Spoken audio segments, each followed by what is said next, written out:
नमो आयर्याणं नमो उपज्जायाणं नमो लोये सम्बसाहूणं एषो पञ्चनमुकारो सम्भवपणासण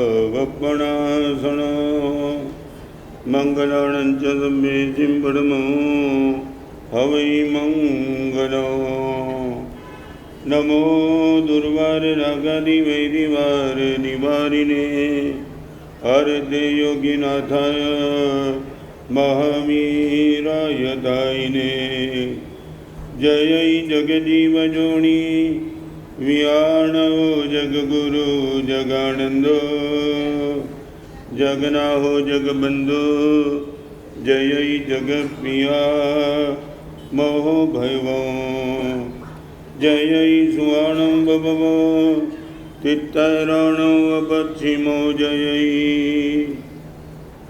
जय गुरुलोगणो जय महात्मा महावीरो ओंकारं बिंदु संयुक्तं नित्यं ध्यायन्ति योगिनः कामदं मोक्षदं चैव ओंकाराय नमो नमः जय धरणेन्द्र नमो सिंह कौमा वै पमुनिसेविय पाय ओम क्लीं ब्रीं सिद्धिं करे श्रीपास जगन्नाहो अज्ञानतिमिरान्धानां ज्ञानाञ्जन शलाकया नेत्रमुन्मीलितं येन तस्मै श्री गुरवे नमः।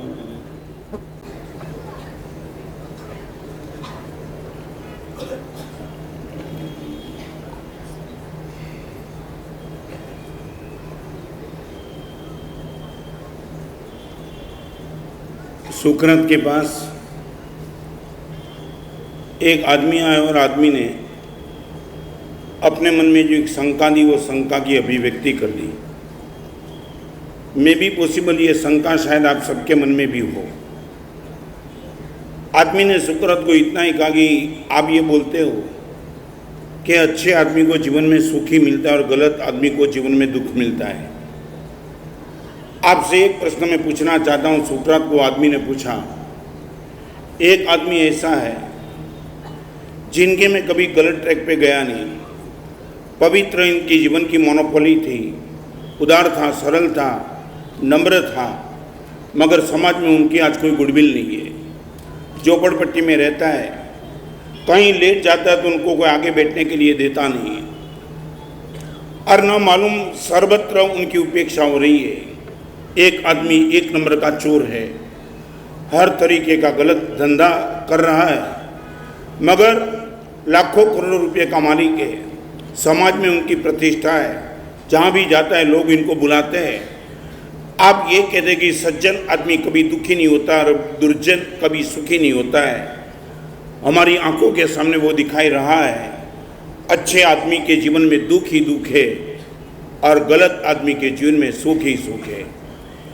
या तो आप झूठे हो या तो हमने जो देखा वो झूठा है। आपका इसके लिए क्या कहना है? एक बड़ा पेचीदा प्रश्न शायद आप सबके मन में भी होगा।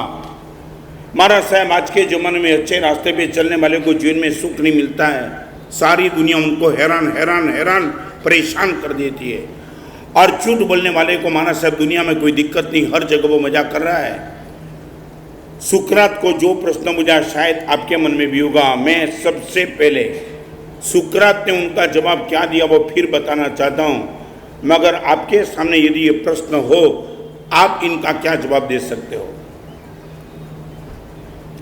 हेलो जिंदगी वो क्षेत्र में आगे बढ़ने के पहले ये फाउंडेशन की बात आपसे करना चाहता हूँ। सज्जन दुखी और दुर्जन सुखी, सारी दुनिया में ये बात अभी हमारी आंखों के सामने दिख रही है। वो मजाक कर रहा है। अच्छे आदमी के पास झोपड़ा भी नहीं और बदमाश आदमी के पास महाराज साहब करोड़ों का टर्नओवर है। आज भी शायद आपको ऐसा दिखाई पड़ता होगा।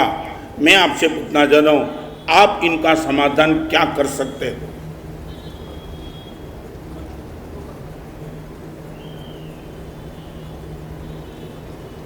सज्जन सुखी दुर्जन दुखी, और आंख ये बोलती है कि सज्जन दुखी और दुर्जन मजे में। आपके पास इनका जवाब क्या है?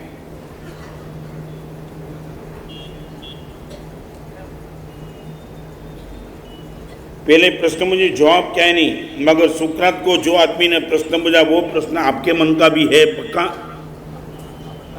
हाँ पक्का? माने क्या आपके मन को क्या लगता है, दुर्जन दुखी और सज्जन सुखी? नहीं बोलो, फिर से बोलो, आप ही बोलो, नहीं जल्दी। क्या दुर्जन सुखी, सज्जन संसारी? बोलो, आओ मेरे पे आओ। नहीं तुम बोलो ना, दुर्जन सुखी और सज्जन दुखी। आप ये बोलते हैं, मैं आपको सीधा मेरे सामने बोलता हूं, सज्जन संसारी आत्मा सुखी और साधु दुखी। औकात है तुम्हारी बोलने की? एक बात आज क्लियर करना है, डबल माइंड मत चलो।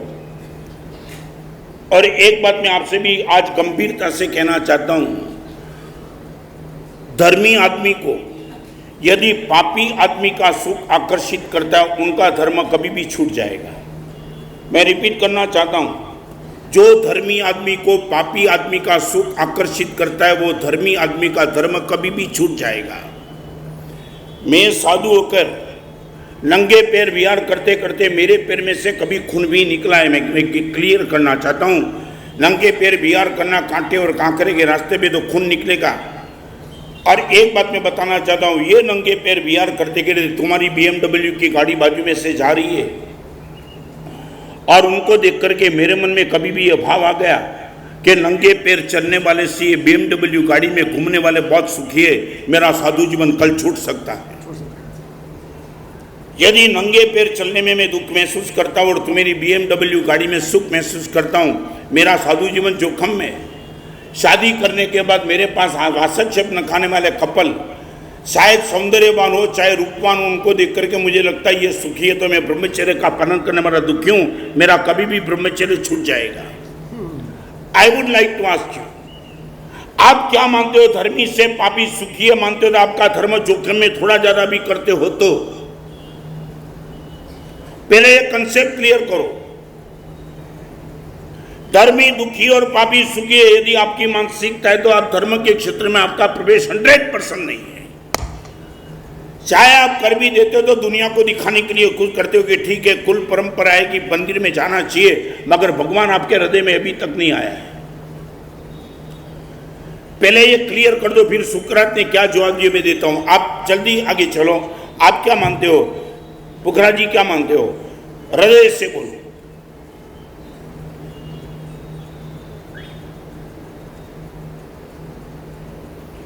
हिम्मत भाई क्या मानते हो? मानते हो, क्या करते हो नहीं पता, व्हाट यू बिलीव? हाँ, कर्म बर्म की बात छोड़ो यार, ये रोने की बात मत करो। मैं एक बात बताऊं, इस सभा में बैठने वालों को पूछना चाहता हूं, आप और मैं आमने सामने आ जाओ, पुण्य पाप धर्म कर्म, पुण्य पाप धर्म कर्म भगवान कुछ नहीं, वो मान के चलो। रिपीट, आप यहां बैठे हो, मैं यहां बैठा हूं, आप ये बोलो महाराज साहब पुण्य पाप धर्म कर्म किसी को मैं मानता नहीं हूं और आपके साथ में आता हूं। आप मुझे प्रूव कर दो कि धर्म कर्म पुण्य पाप नहीं मानने के बाद भी आप मेरे से ज्यादा सुखी हो, प्रूव कर दो।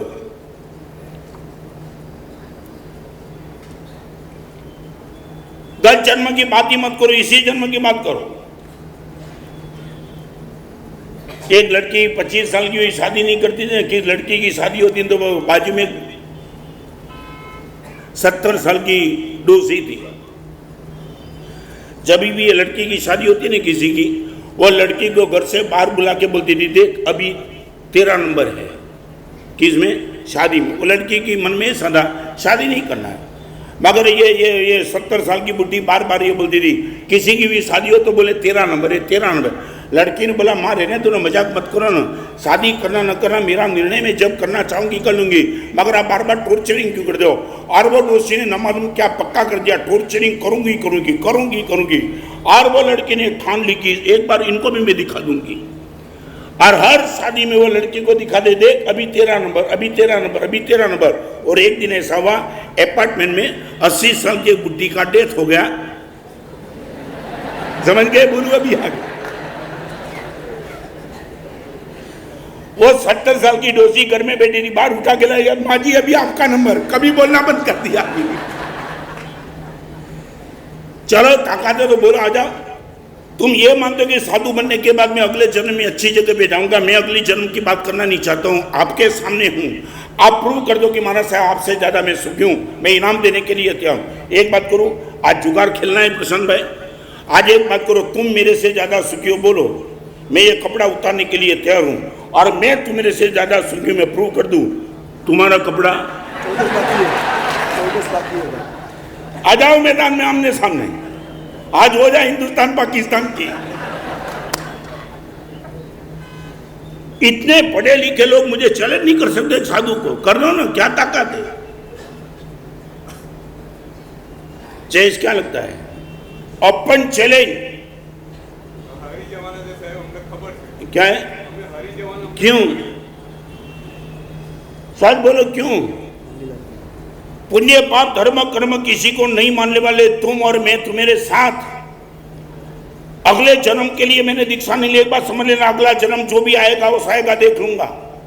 और इसलिए मैं बार बार कहना चाहता हूं, आज भी प्रवचन में कहना चाहता हूं, भगवान महावीर का धर्म मरने के बाद स्वर्ग में नहीं भेजता है, आप जहां का जीवन चलता है वहीं स्वर्ग पैदा करके रहता है।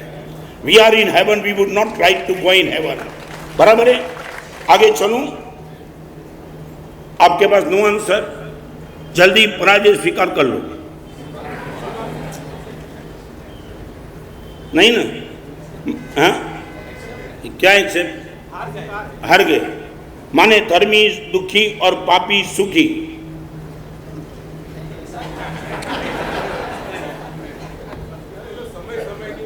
समय ની વાત શું છે, एक बात समय ની बात कहीं नहीं। पहले दिन तुमने शादी की तब तुम्हारे मन में जो भाव था वो समय की बात हो सकती है, मगर हमारी दीक्षा में समय की कोई बात नहीं है। पहले दिन दीक्षा के दिन में जो मजा दी वो 50 साल के बाद मजा तो कहीं से कहीं प्लस नहीं मल्टीप्लाई होती चली, तुम्हारा तो माइनस होते चलता है। समय की बात बोलना ही नहीं मिल मेरे सामने। मैं सुकरात ने जो जवाब दिया वो जवाब देकर के आज के प्रवचन में आगे चलना चाहता हूं। सुकरात ने एक ही जवाब दिया, एक नंबर का चोर डाकू बदमाश आदमी, उनके पास करोड़ों का टर्नओवर है, समाज में उनकी प्रतिष्ठा, एवरीथिंग मान लिया। सज्जन आदमी झोपड़पट्टी में बैठा है वो भी मान लिया। मगर मैं सिर्फ इतना ही कहना चाहूंगा, good man is master of himself, rich man is slave of his patience. अच्छा आदमी अपने मन का मालिक होता है, अपने जीवन का मालिक होता है, और झूठा आदमी अपने जीवन का कभी मालिक नहीं होता है, वो हमेशा के लिए गुलाम होता है।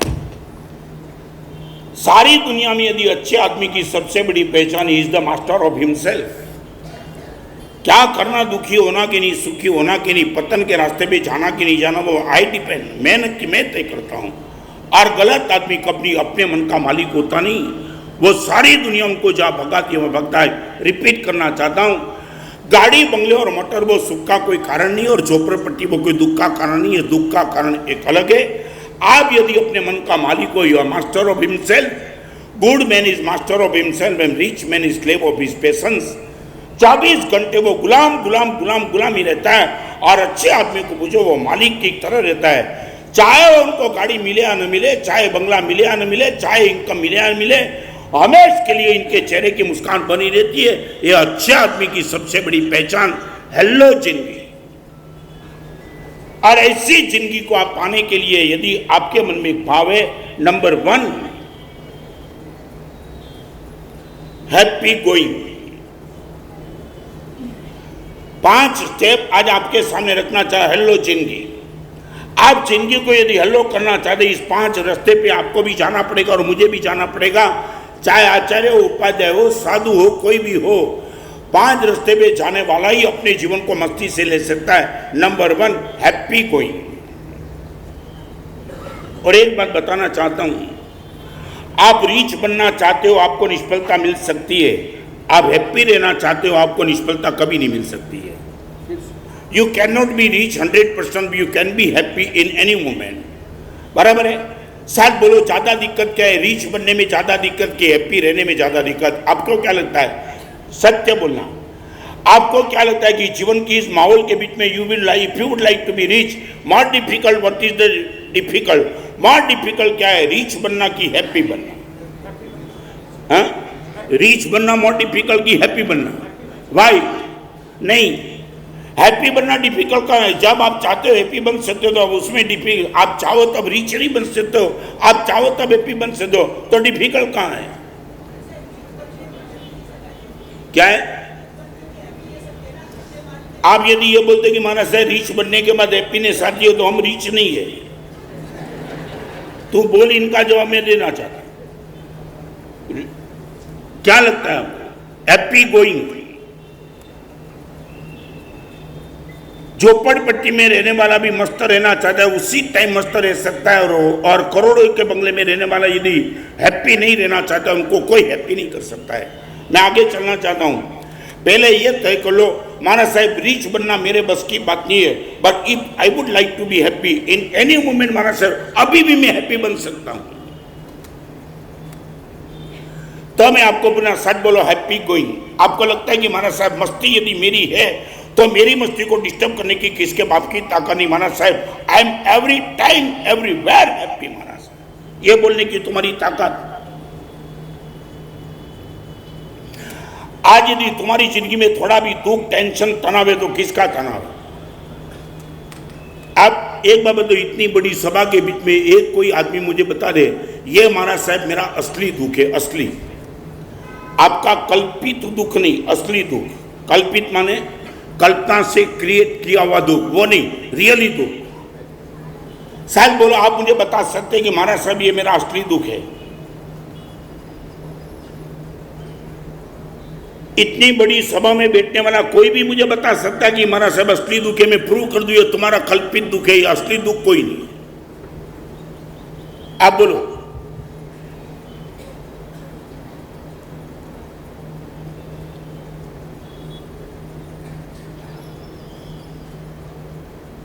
माने सब सुखी आए मेरे पास।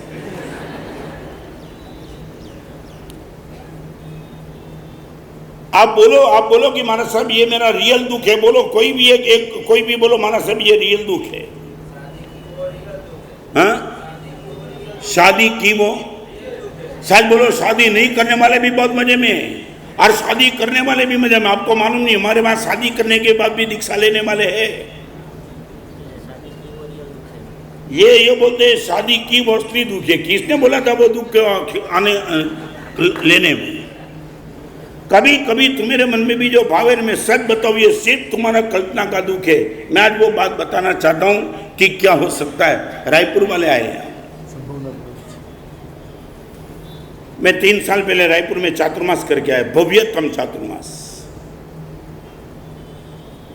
शायद 50 साल की जिंदगी में मुझे याद करना पड़े ऐसा चातुर्मास। एक समय था 2000-3000 लड़की के बीच में, लड़के के बीच में मेरा प्रवचन था, और प्रवचन के बाद में बैठा था। एक लड़की 15 साल की मुझे मिलने के लिए, उनके साथ उनकी गृह माता थी। लड़की के दोनों हाथ कटे हुए थे। She was only 15 years. कटे हुए हाथ के साथ आने वाली लड़की को देख करके मेरे मन में एक सहानुभूति का भाव पैदा हो गया। मैंने कहा, बहन थोड़ी दिक्कत होती होगी। महाराज साहब मैं 100% हैप्पी हूं। आपसे मिलने के लिए हमारा साहब एक भी सहानुभूति का शब्द आपसे सुनना नहीं चाहती हूं। भगवान ने, आप ये बोलते हो महाराज साहब तेरे दोनों हाथ नहीं है। महाराज साहब भगवान ने 2 हाथ छोड़ के कितना दिया है आपको मालूम नहीं है। लड़की बोल रही मुझे। मैंने मेरे हर साधु को नजदीक बुला लिया कि एक मर्दांगी सुनिए तो सुन लो। और लड़की ने मुझे बोला, महाराज साहब आप क्या मानते हो? मैं बोला, हाथ नहीं है तो लिखने में दिक्कत होती होगी। दिलेश, मेरी आंखों के सामने वो लड़की ने पैर के अंगूठे से अपनी बैग खोल दी, बैग, अरे बैग खोलने के बाद पैर के अंगूठे से पेन निकाल करके बोला महाराज साहब मैं आपका नाम लिख देती हूँ, और मेरा नाम आचार्य विजय रत्न सुंदर सूर्य बुक में लिख दिया। मैं हैरान, मैंने बोला बेन ये महाराज साहब पेंटिंग में मैं टॉप हूं, और गणेश का गणपति का चित्र मेरे सामने उसने 3 मिनट में बना दिया। महाराज साहब एक और बात बताऊं, मेरी मम्मी को महाराज साहब चौके में मैं हेल्प करती हूँ, सब्जी सुधारती हूँ, रोटी बनाती हूँ, कपड़े को प्रेस करती हूँ। कौन? 2 हाथ चीज लड़की के कटे हुए लड़की के चेहरे के मुस्कान। महाराज साहब एक भी क्षेत्र ऐसा नहीं कि जहां महाराज साहब मैं कमजोर हूं। मैंने बोला बेन कभी न कभी इंफीरिटी कॉम्प्लेक्स किस लिए महाराज साहब, किस लिए? इंफीरिटी कॉम्प्लेक्स होने का महाराज साहब प्रश्न ही नहीं है कि आप ये क्यों देखते हो महाराज साहब, बाकी सब कुछ बराबर है, आंख बराबर, ब्रेन बराबर, कान बराबर, पैर बराबर, सब कुछ बराबर। महाराज साहब 2 हाथ नहीं है तो क्या दिक्कत है? Good going. और ये ताकत ये था। मैंने बोला कभी न कभी सुसाइड करने का सोचा है महाराज साहब, एक साधु के मुझे इतना मुझे सुसाइड किस लिए? मरने की जरूरत क्या है महाराज साहब? भगवान ने इतना बड़ा उदारता के साथ मुझे सबको दे दिया महाराज साहब, मरने का कोई भाव नहीं। I am really happy. और बात आगे जाना चाहती हूँ, मेरे मन में भाव आया, मैं बोला बेन आने वाले दिनों में फ्यूचर में तू क्या करेगी? महाराज साहब IAS ऑफिसर बनना चाहती हूँ। और एक बात बताओ महाराज साहब, IAS ऑफिसर बनना चाहती हूँ, नहीं कहना चाहती हूँ, IAS ऑफिसर बन के ही रहूंगी महाराज साहब। ये थकान। और जब मैंने उनको कहा, मेरी आंख में हर्ष के आंसू दे बहन, कमाल, 15 साल की उम्र में कटे हुए हाथ के साथ कोई शिकायत नहीं है, और भगवान को तो धन्यवाद दे रही है। तो मैं पूछना चाहता हूँ IAS ऑफिसर बनने के बाद तेरे मन की उम्मीद क्या है? महाराज साहब एक ही उम्मीद है, हजारों लाखों लड़के हिंदुस्तान में करीबन मेरे जैसे जो अपना हौसला गवा बैठा है, मैं IAS ऑफिसर होने के बाद सबका हौसला बढ़ाऊंगी और उनको बोलूंगी मस्जिद से। मैं आपको पूछना है, what is the difficulty to be happy? कटे हुए 2 हाथ के बीच में मर्दानगी से एक लड़की बात कर सकती है, तो मैं पूछना चाहता हूं तुम्हें दुख क्या है?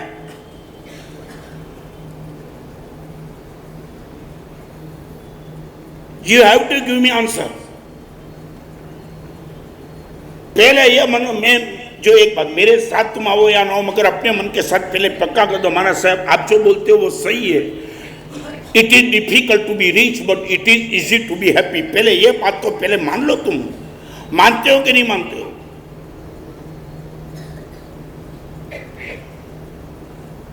आपके मन में क्या भाव है बोलो। महाराज साहब रिच बनना जितना मुश्किल है इससे तो ज्यादा हैप्पी बनना सरल है, इस बात में तुम सम्मत?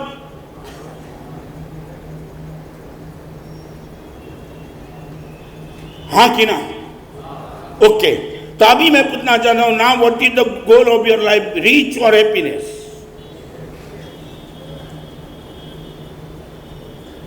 एक लड़का बहुत शरारती था ना, घूमता फिरता था, बाप ने एक बार बुलाया, पढ़ने में बिल्कुल बेकार।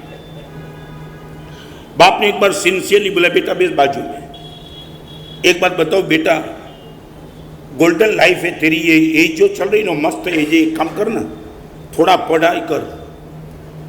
पापा पढ़ने के बाद क्या करूंगा? डिग्री मिलेगी, फिर you are well intelligent boy, degree मिलेगी, फिर तू आगे बढ़ेगा, कंपनी बनाएगा, कंपनी बनाने के बाद तू करोड़ों रुपए का मालिक बनेगा। और बाप को वो लड़का पूछते चला, पापा डिग्री मिल गई, कंपनी बना दी, करोड़ों का मालिक बन गया, फिर क्या करना है? और बाप ने बोला फिर जलसा ही जलसा करना था। उसने बोला पापा बिना पीटे अब जलसा ही जलसा कर रहा हूं।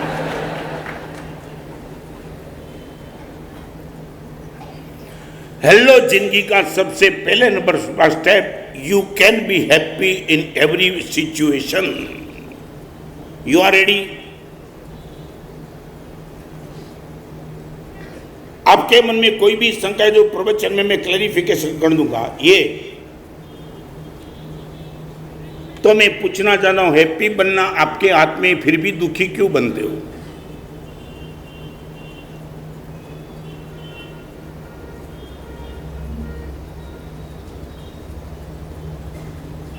हेलो, जिंदगी का पहला सूत्र जो मेरे हाथ में है, मैं चलूं आगे आपके पास, मैं जवाब की कोई अपेक्षा रखता हूं। सुखी मस्त रहना आपके हाथ में, फिर मस्त क्यों नहीं रहते हो? क्या है? तुम भिखारी हो क्या कि सम्राट हो? सारी दुनिया से बस मांगते ही फिरते हो, मुझे प्रेम मिलना चाहिए, प्रेम मिलना चाहिए। क्या भीख मांगते क्यों? सच बोलो, एक काम करो, मुझे प्रेम मिलना नहीं चाहिए, मुझे प्रेम देना चाहिए, ये करो ना। तो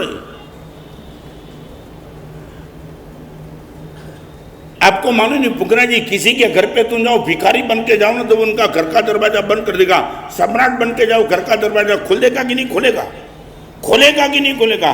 अब एक काम करो, मंदिर में ने भिखारी बन के मत जाओ, सम्राट बन के जाओ। जाओ, भगवान सामने से बुलाने के लिए तैयार है, मगर जिंदगी भर भीख ही मांगते फिरते हो। क्या करना क्या है? भगवान मर्दानगी से चाहे दुनिया में जो भी देना है से दे दी। एक बात मैं कहना चाहता हूं, भगवान को चैलेंज करने की ताकत तुम्हारी है। सारी दुनिया का दुख भगवान देख करके देख ले, और मुझे एक बार तू चेक करना है तो जितना करना कर दे। तू जिंदगी भर का दुख मुझे दे सकता है, मगर दुखी नहीं बनने का मैंने ठान लिया है। बहुत दुखी हूं मैं आपसे। आप प्रभु के मंदिर में नहीं जाते, उनका दुख इतना नहीं है, मगर आपको मन को मंदिर नहीं बना सकते, उनका दुख है। रिपीट करना चाहता हूं, परमात्मा के मंदिर में तुम नहीं जाते, उनका जितना दुख है उससे ज्यादा दुख तो वो है कि आप आपके मन को मंदिर नहीं बना सकते हो, जो आपके बस में है। मंदिर बनाने के लिए 5 करोड़ रुपया चाहिए, मगर आपके मंदिर को, मन को मंदिर बनाना है तो इट इज रियली इजी।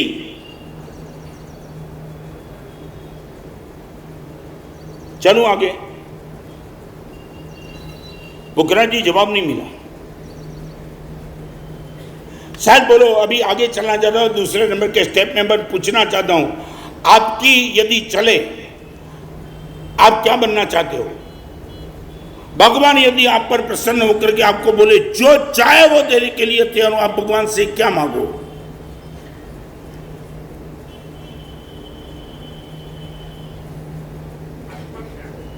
क्या है? बहुत दूर की बात है। पहले शरीर का ज्ञान तो कर लो, आत्मज्ञान। कहां से तुम शब्द उठा के लाते हो मालूम नहीं।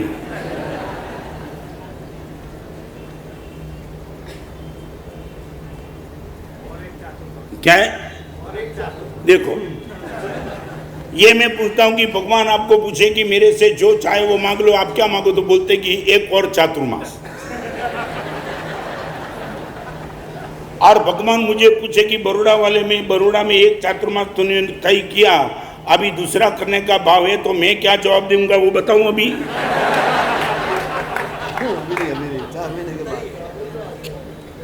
क्या है? सच बोलो, डरते क्यों? हाँ, भगवान મળે ત્યારે એ તો તમને ખબર નથી।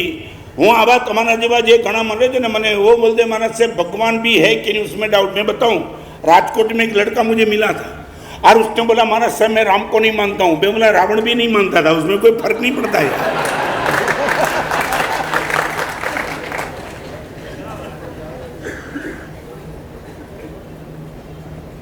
चलो आज के प्रवचन का एक क्रीम कोटेशन बोल के आगे चलूं। एक बात, भगवान को मत मानो, मुझे भी मत मानो, मगर तुम खुद को तो मांगते हो ना। बस आप अपने आप को बुझाओ, यू आर हैप्पी नाउ, बस इतना पूछो। चलो, भगवान मोक्ष में गए कि नहीं, वो तुम्हारी श्रद्धा का विषय, तुम इसमें श्रद्धा नहीं रखते हो, छोड़ दो। साधु होकर के मैं बहुत मजे में हूं, वो भी यदि आपको लगता है कि गुरु मैं झूठ बोल सकते, वो भी छोड़ दो। मगर तुम अपने आप को तो प्रमाणिक हो ना, आप बोल दो कि यू आर हैप्पी, मैं बोल बस इतना ही। छोड़ो सारी दुनिया की बात। धर्म को नहीं मानता हूं, भगवान को नहीं मानता हूं, कर्म को नहीं मानता, महाराज साहब मेरे बलबूते में जीता हूं, कोई विरोध नहीं। चलो आगे चलो, आप बोलो कि महाराज साहब really I am happy.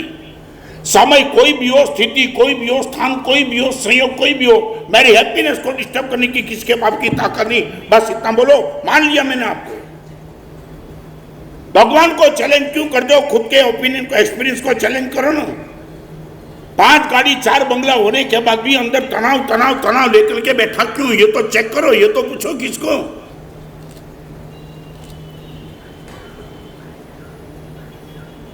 Number 1 happy going, number 2 ego breaking. Number 1 is the happy going. If you like to be no can challenge you.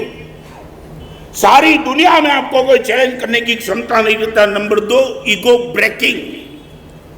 आप यदि सुखी बनना चाहते हैं, आपके ईगो को नंबर 2 पे रख दो। ईगो बहुत बढ़ाओ मत।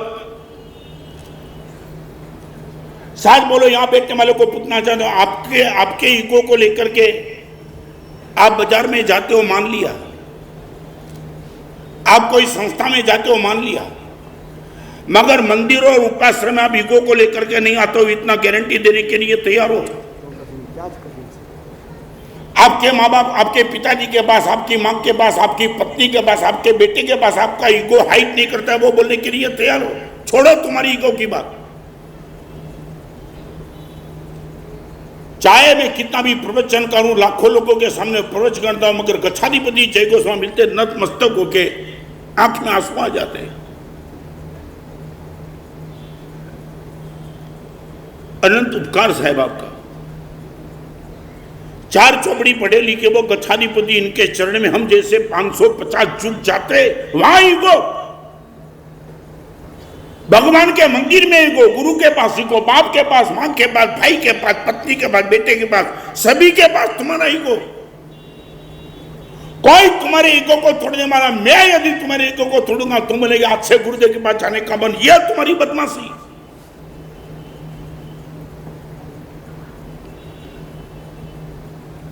Ego breaking. अब इतना तो बोलो, गुरुदेव मां के चरण में तो मैं झुक जाता हूं, कोई ईगो नहीं। मैं आपको बताऊं, आरसी लाहोटी नाम सुना है?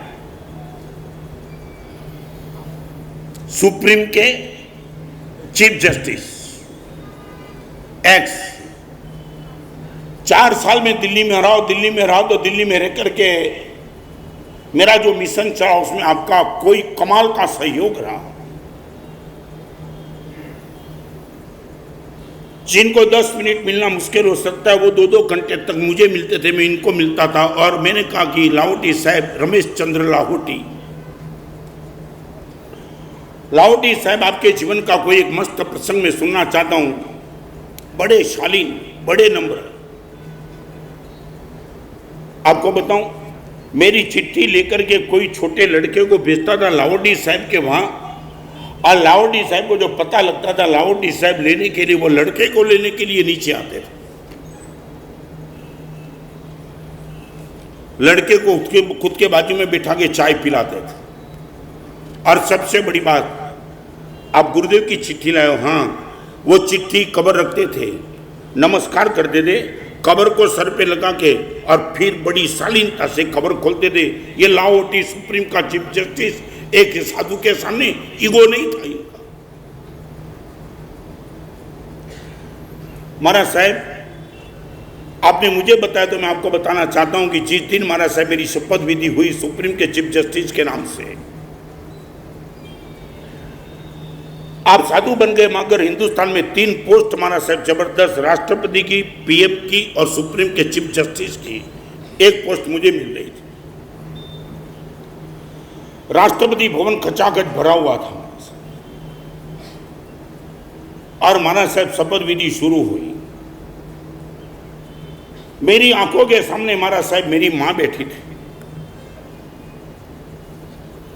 जन्म से मैंने जिनका संस्कार पाया, जिनका आशीर्वाद महाराज साहब हमेशा के लिए मुझे मिलते चला, बेटा सफलता के शिखर पे पहुंचना पड़े तो निश्चित पहुंचना, मगर जीवन में कभी ट्रैक मत छोड़ना। अच्छा, ये राय मां ने जन्म से दी थी महाराज साहब।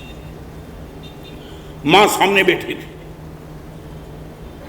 जबान पे शपथ विधि का शब्द चलता था महाराज साहब, और राष्ट्रपति का प्रोटोकॉल रहा जस्टिस का। शपथ विधि के समाप्ति के बाद सबसे पहले राष्ट्रपति के पास जाकर के उनको हस्तधूलन, हाथ मिलाना था। महाराज साहब माइंड और कॉन्शियस का स्ट्रगल चला। मान लिया कि हिंदुस्तान का प्रोटोकॉल ये कहता है कि राष्ट्रपति के पास जाकर के सबसे पहले उनको मिलना चाहिए। कॉन्शियस ये कहता है कि राष्ट्रपति तो आज का है, कल का है, मैं भी आज का हूं, कल का हूं, मगर मां तो जन्म से मिली है। मां के चरण में पहले झुक जाऊं या राष्ट्रपति को। महाराज साहब ये स्ट्रगल चली, दोनों, पूरा ऑडियंस खजोखज भरा था। महाराज साहब शपथ विधि चलती थी, मैं हिंदुस्तान का मुख्य न्यायमूर्ति, सब कुछ जो बोलना था महाराज साहब मशीन की तरफ बोल गया, मगर अंदर स्ट्रगल। और महाराज साहब स्ट्रगल में क्या हुआ, महाराज साहब माइंड हार गया, कॉन्शियस जीत गया महाराज साहब। और जैसे ही माना से शपथ विधि हुई, सारा राष्ट्रपति भवन देखते रहा कि अभी राष्ट्रपति के बाद जाकर के हाथ मिला दे। उसी टाइम एकदम दौड़ा, दौड़ने के बाद मां के चरण में सीधा साष्टांग हो गया और राष्ट्रपति भवन देखते रहा। और ये क्या हो रहा है? आंख में आंसू के साथ मां के दोनों हाथ रख दिए। मां, सर पे हाथ रख दो, आज तेरा बेटा। मां कहां से कहां पहुंच गया, राष्ट्रपति की आंख में आंसू। मीडिया पागल। और आखिर वो राष्ट्रपति के पास गए, राष्ट्रपति ने पीठ थपथपाई और मीडिया जब इकट्ठा हुआ, आरसी लाहौटी ने कहा, मैंने सभी मीडिया को एक ही बात बताई, एक काम करना, कल के पेपर में जो भी तुम समाचार दो, एक समाचार निश्चित देना, रमेश चंद्र लाहौटी राष्ट्रपति को नंबर 2 पे मिला था, अपनी मां को नंबर 1 पे मिला था। I would like to ask you, भगवान के सामने ईगो, गुरु के सामने ईगो, बाप के सामने, मां के सामने, भाई के सामने ईगो ब्रेकिंग नहीं आता है तुम्हें?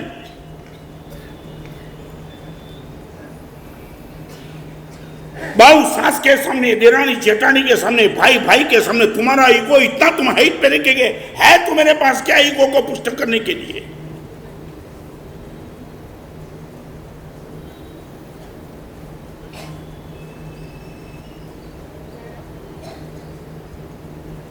जिंदगी तहस नहस कर दी तुमने ईगो को पुष्ट करने। कुछ है नहीं तुम्हारे पास।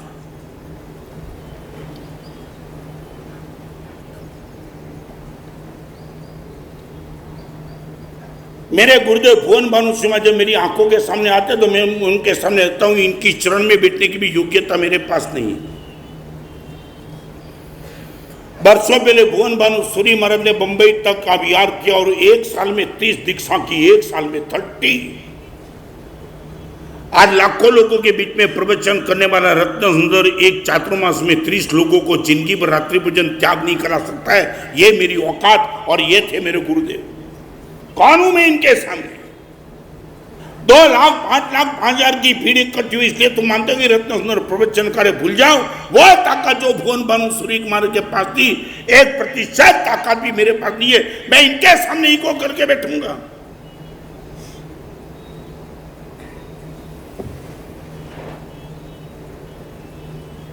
साथ बोलो, मैं आपसे पूछना, ego breaking, you are ready for this? मैं तोड़ दिया है मेरे ईगो को गुरुदेव के सामने। नेवर। आज दीक्षा जीवन के 50 साल मेरी आंखों के सामने थे। जब भी गुरुदेव ने जो भी आज्ञा की, ओके।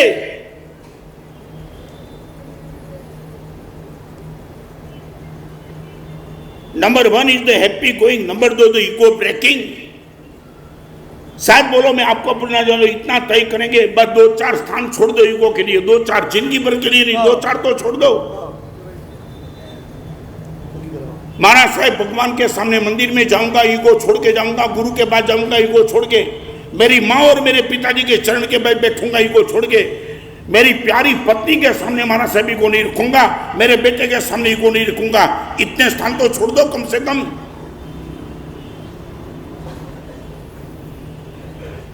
डाइवोर्स हो गए, माँ बाप से अलग हो गए, ईगो को लेकर के माँ बाप से अलग।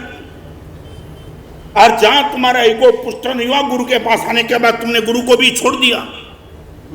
या भी तुम चाहते थे कि गुरुदेव मेरी कदर करे, मुझे आदर दे, तो ही मैं गुरुदेव के पास जाऊंगा। यहां तक तुम्हारा ईगो आ सकता है, तुम गए काम से।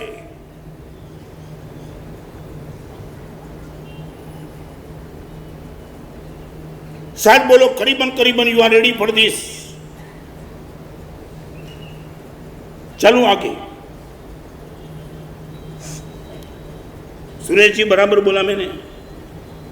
देव के पास, गुरु के पास और उपकारी माता पिता के सामने गुरुदेव ईगो नंबर 0।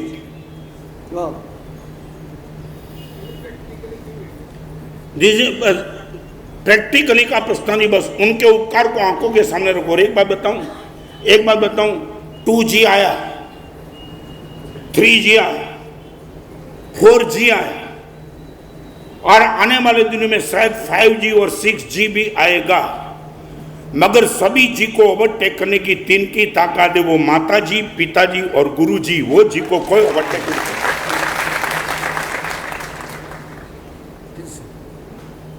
सारी दुनिया के जी को आने दो। माता जी, पिताजी और गुरु जी, ये बात मैं इसलिए कहना चाहता हूं, प्रसमृति प्रकरण में 10 पूर्वधर उमा स्वाति महाराज ने यह शब्द लिखा है, दुष्प्रतिकारो माता पितरो गुरु। सारी दुनिया में सभी के उपकार से मुक्त होने की तुम्हारी ताकत है, मगर मां बाप और गुरु इनके उपकार से मुक्त होने की किसी की ताकत नहीं।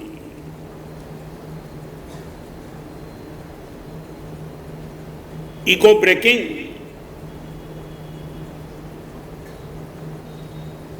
जिस दिन आप इस रास्ते में, मैं आपको सच बताता हूं, तुम कभी मुझे पूछो, सारी दुनिया का तुम इंटरव्यू लेते हो, कभी मेरा भी लो, महाराज साहब दूसरा आपके पास नहीं जानना है।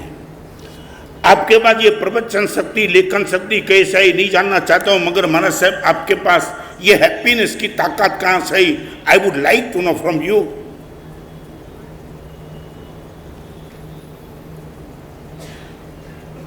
पचास की डिग्री में जब दिल्ली में थे तब आप सोचोगे क्या हालत होगी, मगर हॉल में मैं नहीं, सब साधु मजे में थे।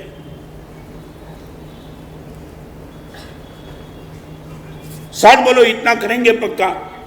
आज इतना मुझे वादा देंगे गुरुदेव, भगवान के पास, गुरु के पास और माँ बाप के पास, माँ बाप नहीं हो घर में तो बड़े भाई के पास, जो भी है वो, आपके घर के जो लीडर है उनके पास, आप इतना बोल देंगे गुरुदेव, वहां ईगो की बात नहीं करेंगे, मैं भी पॉसिबल इनका डिसीजन रॉन्ग हो, मगर वहां गुरुदेव ईगो को हट नहीं करेंगे।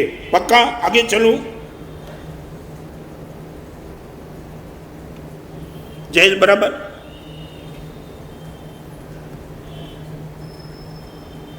Number 1 happy going, number 2 ego breaking, number 3 loving caring, प्रेम को संभालो। कई लोगों को तुमने बोल तो दिया प्रेम है, मगर प्रेम का मेंटेन करना पड़ेगा, प्रेम को संभालना पड़ता है।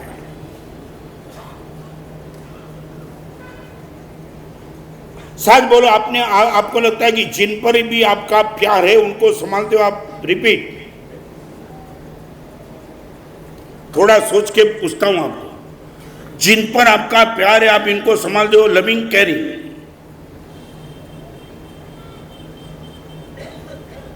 हाँ तो बोलो यार, जिन पर आपका प्यार है उनको संभालते हो? बस इतना छोटा सा प्रश्न, हाँ बोलो या तो ना बोलो। यदि नहीं संभालते तो प्रेम नहीं था, और प्रेम था तो निश्चित संभालते हो। हाँ बोलो या ना बोलो? देखो, प्रवचन में आने वाले को बूट चप्पल पे प्यार होता है तो कहां रख के आते? क्या बोलो?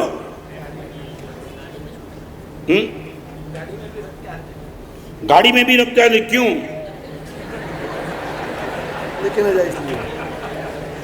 बाजू वाले को गाड़ी में बैठ नहीं देते तो चप्पल को गाड़ी में रख के आते।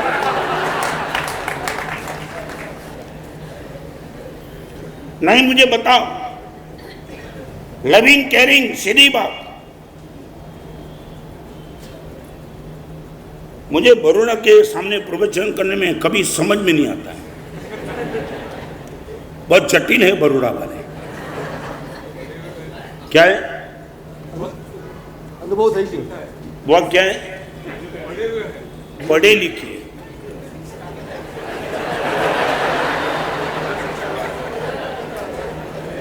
बोलो, तुम पढ़े लिखे कितने होने आज नहीं बोलूंगा। पढ़ा लिखा आदमी, मैं करीबन मेरे साधु जी में 100 ओल्ड एज आश्रम में जाके आया। हर ओल्ड एज आश्रम में जो भी वृद्ध माता पिता बैठे वो करीबन शिक्षित और श्रीमंत के हैं, गरीब और अनपढ़ के कोई माँ बाप है ही नहीं।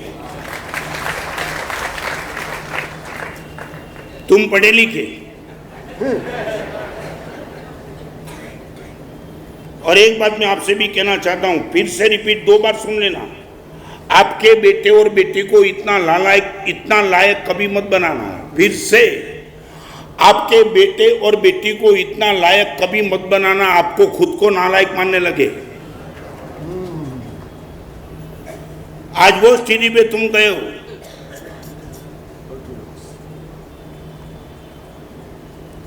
चलो आगे, लविंग केयरिंग। मेरे आत्मा को मैं प्यार करता हूं, इसके लिए मैं मेरे आत्मा को संभालता हूं।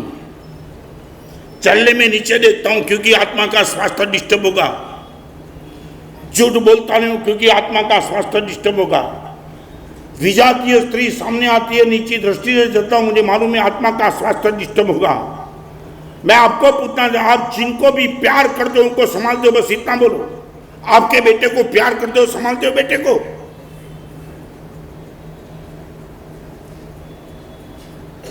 Number 1 happy going, number 2 ego breaking, number 3 loving caring. अब हाँ बोलो या ना बोलो, जिन पर तुम्हारा प्यार उनको संभालते हो, बोलो। ताली 2 हाथ से बजती है, मैं सम्मत हूं, मगर चाटा 1 हाथ से लगता है। चाटा मारने के लिए कभी 2 हाथ चले, एक ही काफी है, 1 से चाटा मार सकते हो। हाँ, प्रेम की बात में ही चाटा आता है, प्रेम वाला ही तो चाटा मार सकता है। आपको मालूम नहीं, मुझे तुम्हें मालूम नहीं, ये कपड़े दो पहने नहीं, एक अंदर भी दूसरा है। जब गुरुदेव मुझे मारते थे ना, तब दोनों कपड़े निकाल के मारते थे। तुम नहीं समझ पाते, मैंने मार खाया गुरुदेव का, वो भी डंडासन। ऑन द एज ऑफ 28 साल की उम्र में गुरुदेव यदि मुझे मार सकते, तुम अपने 2 साल के बेटे को मार नहीं सकते हो, चाहे गुंडा बन जाए तो भी। आज कानून बदल गया तुम्हारा। सुप्रीम ने वो कानून बना दिया कि कोई भी टीचर अपने बेसिक से स्टूडेंट को डांटेगा नहीं। मैंने एक वकील जज मिले थे औरंगाबाद में, उनको मैंने पूछा था, वकील और जज के बीच में मेरा प्रवचन था, तब मैंने वो पूछा था कि सुप्रीम का ये कानून, कोई भी टीचर अपने स्टूडेंट को मारेगा नहीं, चाहे कैसे भी बदमाशी करेगा तो, मगर वो स्टूडेंट कितनी भी दिक्कत करेगा, उनके लिए कोई पनिशमेंट का कानून अभी तक नहीं बना है।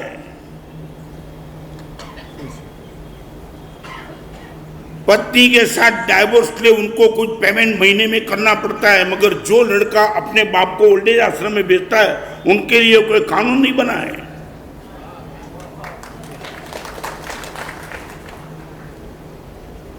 आप मुझे इतना बोलो, सच बोलो, सबसे एक अलग बात, आप किसको प्यार करते हो मुझे बताओ। चलो मैंने मेरी बात कर दी, मैं आत्मा को प्यार करता हूं, तुम छोड़ो आत्मा की बात, आप किससे प्यार करते हो बोलो।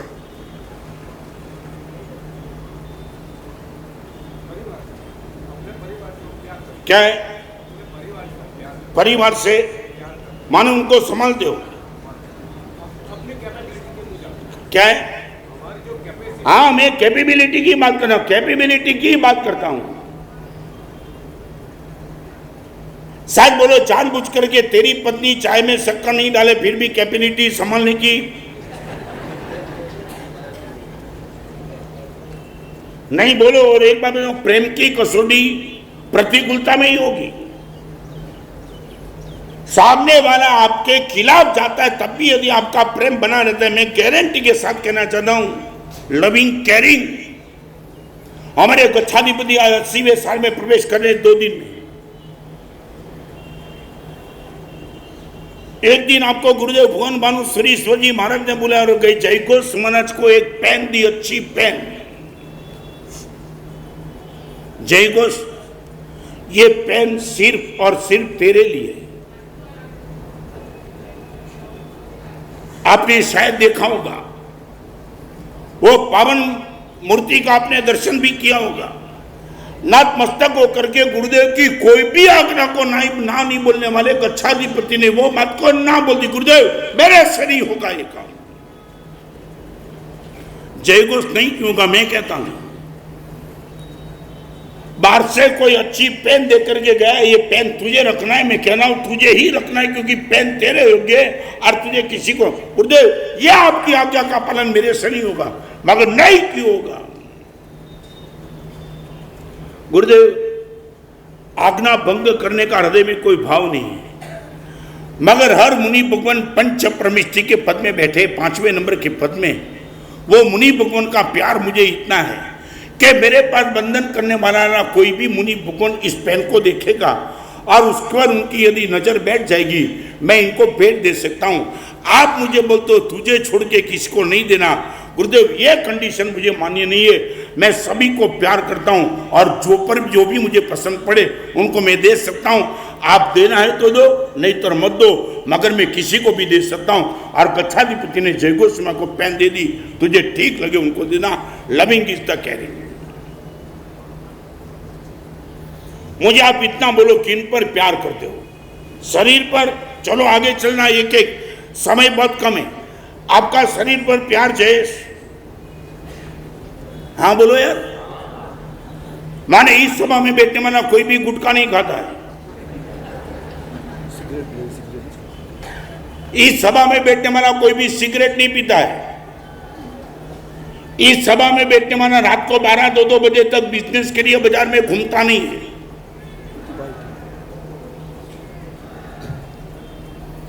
हाँ बोलो, शरीर पर प्यार है तो शरीर को संभालते हो ना। तुम लोग को देख करके मैंने एक सूत्र बनाया। आज के करीबन लोग पैसा बनाने के लिए शरीर डिस्टर्ब करते, फिर शरीर को संभालने के लिए पैसे का खर्च करते हैं। शरीर को संभालने के लिए, पैसे को बढ़ाने के लिए शरीर को डिस्टर्ब करते, डिस्टर्ब, जबरदस्त डिस्टर्ब। और आने वाले दिनों में जू में था ना, बंबई में जू एरिया है, जू, और 2-4 लोग मुझे मिलने के लिए, माना साहब कहाँ एक प्रश्न का समाधान चाहिए। मैं बोला क्या है? माना साहब पूरे बंबई में सबसे टॉप एरिया है। मैं बोला मान लिया, मगर मुझे क्या पूछना है? माना साहब इतना ही पूछना है, यहाँ किसी को अटैक है, किसी को बीपी है, किसी को कोलेस्ट्रॉल है, किसी को लीवर की तकलीफ है। एक घर माना साहब ऐसा नहीं बचा कि जहाँ कोई रोग न हो। माना साहब कोई कारण है क्या? मैं बोला कारण दूसरा कोई कारण, एक ही कारण है, तुम सब वीआईपी लोग हो ना, तो तुम्हें सबको वीआईपी रोग होगा, छोटा रोग होता ही नहीं। सर का दर्द मामूली रोग माना जाता है वो झोपड़पट्टी में, तुमको तो सीधा होगा तो बाईपास। 10 साल की उम्र का लड़का जब दीक्षा लेता है ना, पूरा समाज खड़ा हो जाता है, हमारा सभी अनमेच्योर है, उनको दीक्षा क्यों देते हो? राइट, राइट, राइट, जोर से बोलो राइट, बराबर। अनमेच्योर बेटे को दीक्षा क्यों दी जाती है? बस इतना तुम्हारा प्रश्न। मैं इतना पूछना चाहता हूं, शादी करने वाले हर तो मेच्योर होते हैं ना, फिर ये तूफान क्यों होता है? नहीं, मुझे जवाब दो। शादी करने वाले पढ़े लिखे बहुत सोच समझ करके शादी करते, समाज के में डिक्लेरेशन करते, घूमने के लिए निकल जाते, और 2-5 साल में फिर वो डाइवोर्स की बात आती है। मैच्योर होने के बाद भी ये रिजल्ट क्यों आया? Any answer from you? क्या हुआ? माने मैच्योर भी डिस्टर्ब होते हैं तो अनमैच्योर को तुम्हें बोलने का राइट क्या है? और दूसरी बात, सिगरेट पीने वाले जो वेल एजुकेटेड लोग हैं, करोड़ों रुपए के मालिक, कंपनी में काम करने मजे से सिगरेट पी रहे, और उनको सिगरेट के पैकेट पे लिखा हुआ है कोटेशन, कौन सा? नहीं, आप ही बोलो। मेरा प्रवचन का कोटेशन याद होगा नहीं होगा, मगर ये याद है आप क्या? Cigarette smoking is injurious to, okay. ये सब मैच्योर लोग, करोड़ों रुपए के मालिक, पढ़े लिखे डिग्री वाले सब, और उन सबको पता है कि इसमें लिखा है कि सिगरेट में इंजरियस टू हेल्थ, और वो भी अपने मुंह में डाल करके कैंसर को आमंत्रण देते। माने मैच्योर आदमी को बदमाश होने की छूट और अनमैच्योर को धर्मी बनने की छूट नहीं। यह तुम्हारी मानसिकता,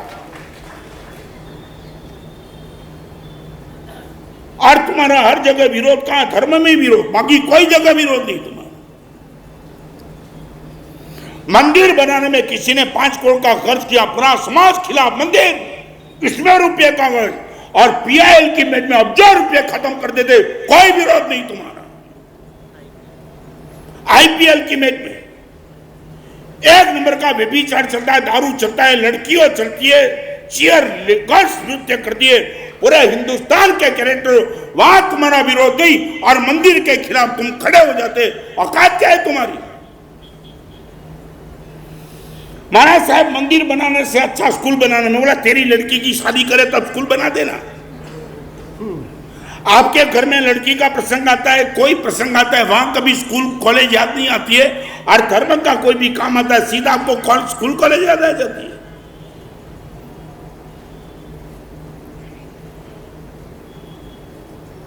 नंबर 3, लविंग केयरिंग।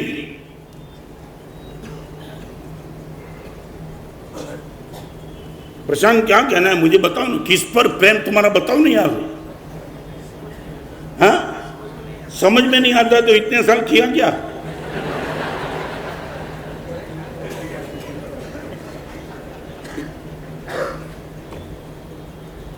नहीं तुम बोलो यार, इतने लोग इतने इकट्ठे सब क्या क्या करके बैठे हो, कितनी डिग्री, कितने तुम समाज में तुम्हारी गुडविल, तो किया क्या मैं पूछना चाहता हूं। અત્યાર સુધી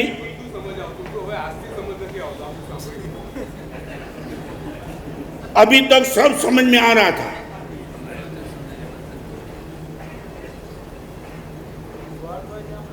नहीं नहीं नहीं, वो प्रेम नहीं, वो सौदाबाजी है। वो बात मैं जो प्रेम की बात करता हूं वो definition, loving is the caring, सीधी बात। मैं इंदौर में चातुर्मा स्थान में आपको बताना चाहता हूं, कई लड़के ऐसे में सोमवार का प्रवचन नहीं करता हूं ड्यू टू माई हेल्थ। लड़के लोग पूछने आए थे, महाराज साहब रोज इतने प्रवचन मस्त होते, सोमवार को विराम क्यों? नए नए लड़के थे। और मैंने बोला स्वास्थ्य के हिसाब से सोमवार को विराम करना जरूरी है, गले को आराम मिले तो 6 दिन अच्छा चले। ठीक है महाराज साहब। लड़के गए और करीबन 14 लड़के ऐसे थे, हर सोमवार को दिनेश मेरा मौन होता था, उन लोगों का 24 उपवास होता था। महाराज साहब आप मौन से ताकत प्राप्त कर लो, आप पर हमारा प्रेम है, हम उपवास करके भगवान को प्रार्थना करेंगे, हमारे गुरुदेव का गला अच्छा रखो। Loving is the caring. आप ये बोलो कि आपका मेरे पर प्यार है, बोलो।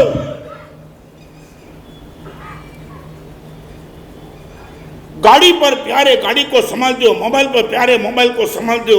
कपड़े पर प्यार है, कपड़े को संभाल दो। बोलो किस पर तुम्हारा प्यार है? गुरुदेव मेरा मन पर मेरा प्यार है, मैं मन को डिस्टर्ब नहीं करता हूं। मेरी पत्नी पर मेरा प्यार है, गुरुदेव मैं इनकी 100% केयर करता हूं। मेरे बेटे पर मेरा प्यार है, बोलो। बोलने की तुम्हें छूट है, बोलो। और यदि तुम्हारा प्यार कैरिंग के क्षेत्र में नहीं जाता है, फिर ये लविंग नाम जीवन में कभी मत देना।